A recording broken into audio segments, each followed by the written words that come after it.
This idea that you have to be better than others to succeed, I think there is some truth in that, in terms of, you know, when you come from marginalized communities and you are in a majority culture where you are seen as something outside of the mainstream, then yeah, sometimes you have to work harder.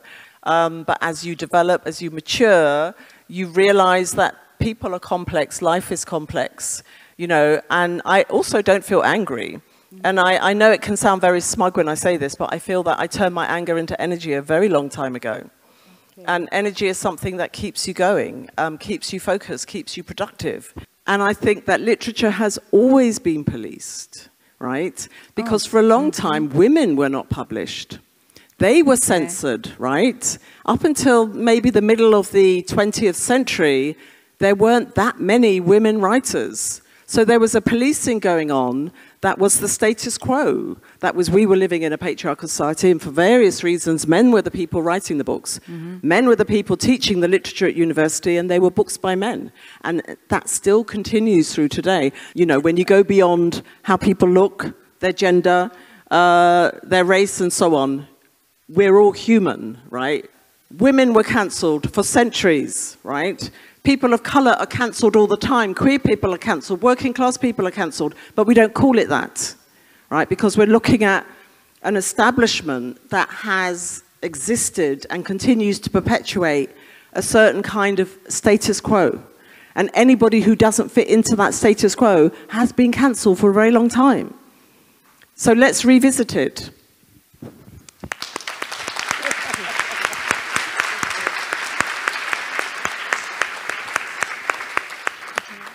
The role of writing for me is, and I talk about this in my memoir manifesto, it's about how I express myself in the world. It is about how I exist in the world.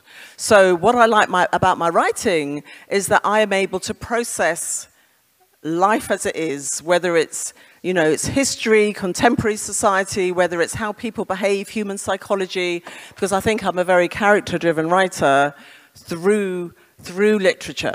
And so it's not even about what I like about my work, it's about what my work means to me, and that is about how I exist in the world. Well, I formed a theatre company when I left drama school in 1982 called Theatre of Black Women with 2 other women. And the reason we formed the company was because nobody wanted to give us work as black women. There was no interest in us.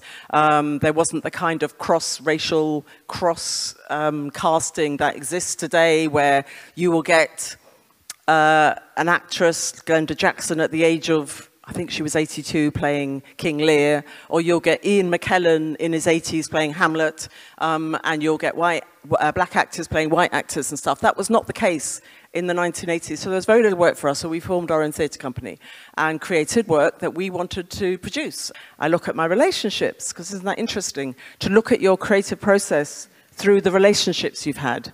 And I just thought nobody really does that. When you ask people about their influences and what shaped their creativity, often they talk about the books they've read or the writers they admire. But actually, a creative life is so much more than that. It's kind of multi-dimensional. So I thought, yeah, the relationships. Let me talk about that and talk about my creativity and yeah, some of these relationships was fun to write about. I didn't like my first book.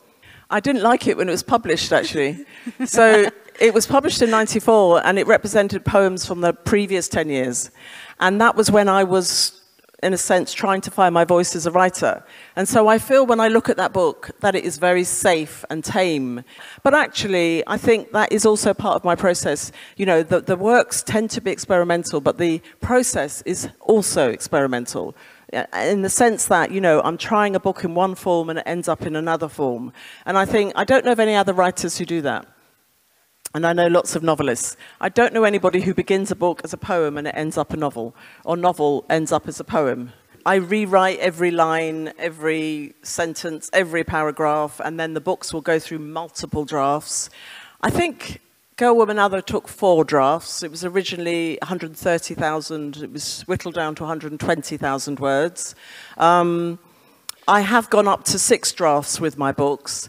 But I think for me, it's about paying attention to language. So, you know, there are a lot of writers, some hugely successful commercial writers, where the focus of their writing isn't so much on their use of language, but it's on their storytelling. It might be on plot. Whereas I craft my language as a poet, even if I may not be using poetic language, but I cannot bear to write sentences that don't work for me. And so I'm really refining and refining and refining all the time. And I think that's simply how I write, right? That's not about trying to be the best that I can, not trying to be, having to be better than anyone else. It is simply my writing process. Do you think you get bored with prose, just prose? I think I have to find my own way of telling a story, and if I try to be conventional, it doesn't work. As a writer, I like to talk about my work, my creativity, my books, and so on, and I think that's what people have come to hear, but at the same time, I have a lot of opinions, and people also want to, I suppose, hear some of the wider issues. So I think there needs to be a balance that's struck. And I think Girl, Woman, Other, it's so interesting to me that when I travel around the world, that mainly women, guys tend to come up to me and say that their daughters are fans, or their wives, which I find very funny. And I want to say to them, why don't you read it, you know? But I find it very interesting that even though this is a book about Black British women, essentially, including one non-binary character, that it seems to travel. I had written a novel about Black women, primarily, that somehow this was about social issues. Whereas he writes about white men, but you see, white men are human beings that everybody can relate to, and they are the default. They speak to the universality of humanity, whereas anybody else, like women, especially Black women, they're like this niche thing. They're not really that interesting, and they're like they're social work cases, you know? And that we look at them with an anthropological gaze, but the world isn't right.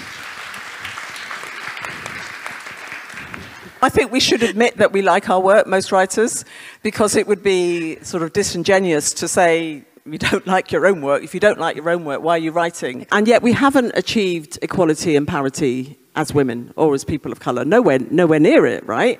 But we're fighting for it and we're campaigning for it. And there is always resistance to it because the status quo doesn't want to share power. We're not even asking people to relinquish power, but to share it. But when you have centuries of patriarchal society and feminism within that, within the millennia that we've, you know, history has been recorded, feminism is relatively new, then I think the battle continues and it's an onward battle. And so, yeah, it's really that we should never stop campaigning and fighting for what we believe is true equality and an egalitarian culture, society.